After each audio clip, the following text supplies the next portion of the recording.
into two groups.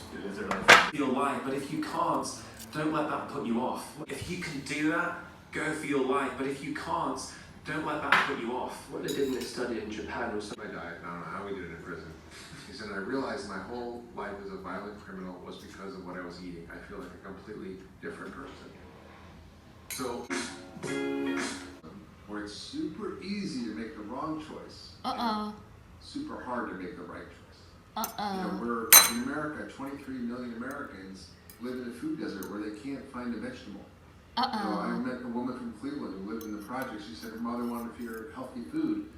She had to literally take 4 buses on a 2-hour round trip to just buy some vegetables for her family. That's the world we live in. We live in a world where 80% of the food in grocery stores is processed and contains sugar. Where the food we're eating is a chair and shutting their eyes or looking out of the window or going and making a cup of tea. An hour later they're still concentrating harder, and at the end of the day their well-being is better. So it's kind of win-win all round. And now breaks just are disappearing. You know, only 1% of secondary schools have an afternoon break now.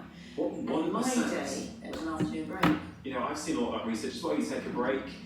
You go out for a 15-minute walk at lunchtime with no device. You know, you come back more creative, more productive. You fired up, and I'm sure we'll talk about the default mode network. I think that's very powerful for people. Yeah, there's a German study that found that people tend to, if they're up against a deadline, they tend to reward themselves with a break at the end. So they think, what I'll do is I'll head down, I'll get this done, and then I'll go and make a cup of tea as a reward. When in fact, what they should do, if you possibly can, is to go and make that cup of tea, because then you do the rest of the work faster.